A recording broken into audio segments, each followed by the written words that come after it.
It starts with a wedding, somewhere in the hills outside Tirana, Albania, 1994. Tables stretch across a courtyard. There is lamb, there is Rocky, there is music that will go until sunrise. And somewhere at one of those tables, two men shake hands on a deal that will, over the next 30 years, reshape the criminal landscape of an entire continent. Nobody takes a photo. Nobody signs anything. That is the point.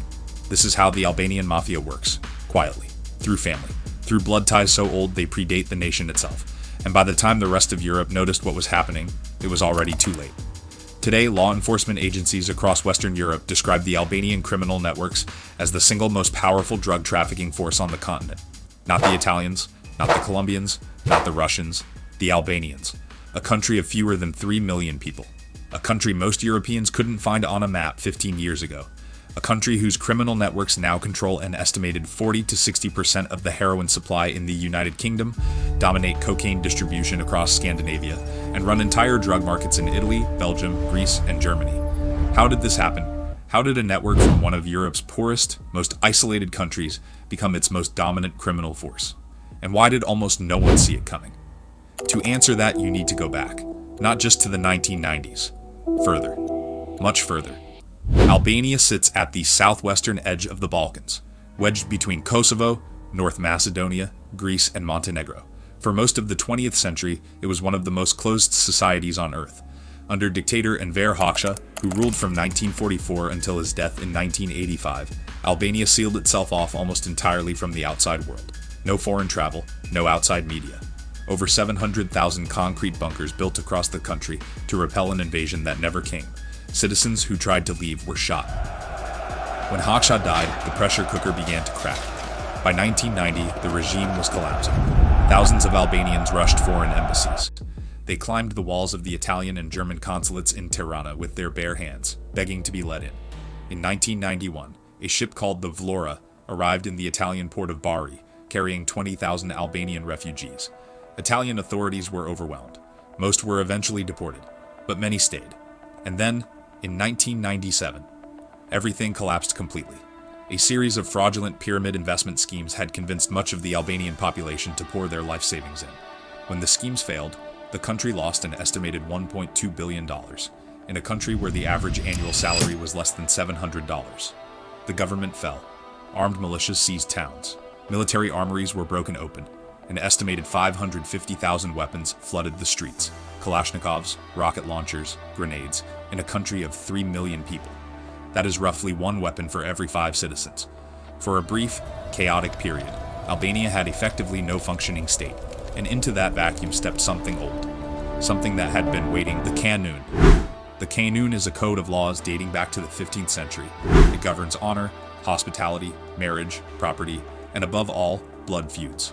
Under the Kanun, a family that has been wronged has not just the right but the obligation to seek revenge.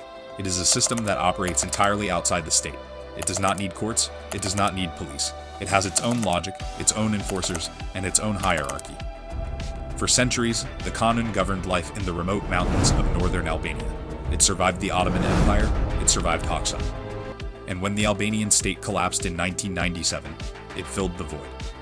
The criminal networks that emerged from that chaos were not random gangs. They were structured. They were disciplined. They operated on the same principles as the Kanun: loyalty to blood, silence above all else, and a willingness to use violence that was neither impulsive nor emotional, but calculated and total. These networks had one additional advantage that almost no other criminal organization in Europe possessed at the time. They were already everywhere. The mass emigrations of the 1990s had scattered Albanians across the continent: London, Brussels, Amsterdam, Zurich, Milan, Stockholm. Wherever there was work, there were Albanians. And because they had arrived as refugees, often undocumented, they existed beneath the radar of law enforcement. They spoke a language that almost no European police force had translators for. They communicated through family networks that left no digital trace, and they trusted nobody outside their own blood. Europol analysts would later describe this diaspora as the Albanian Mafia's greatest structural asset. While Italian organized crime, for example, operated from a fixed geographic base in Sicily or Calabria, the Albanian networks were already distributed, already embedded, already invisible. In the early 1990s, they began as couriers, middlemen. They moved heroin from Turkey through the Balkans into Western Europe, what law enforcement calls the Balkan route. They were fast. They were reliable. They were cheap. And they were ruthless with anyone who crossed them. But they did not stay couriers for long. By the mid-1990s, something was shifting. The Albanian networks had studied how the drug trade worked. They had seen who made the real money. It was not the people moving the product. It was the people who owned the supply chain. The importers, the wholesalers, the ones who controlled territory. And so, they made a decision that would change everything. They stopped working for other people and started working for themselves. In London, they began pushing out the Yardie gangs that had controlled heroin distribution in parts of the city for decades, not through negotiation, through violence, swift and targeted, that left other criminal groups deeply reluctant to resist. In Belgium and the Netherlands, they moved into cocaine distribution, leveraging the same Balkan route connections they had built in the heroin trade to now import South American cocaine through Antwerp and Rotterdam. In Italy, they formed alliances with the Camorra and the 'Ndrangheta, not as subordinates, but as equals. A British law enforcement report from the early 2000s noted something that analysts found deeply unusual.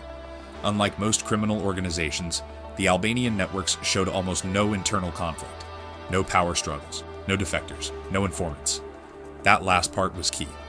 The code of silence that governed Albanian criminal networks, a concept called besa, meaning a pledge of absolute trust, was unlike anything European law enforcement had encountered. An Albanian who broke besa was not just a criminal informant, he was a man who had dishonored his family, his children, his dead. The consequences were not just personal, they were generational. One British detective described it this way: in 30 years of working organized crime, he had never once successfully turned an Albanian gang member into an informant. Not once.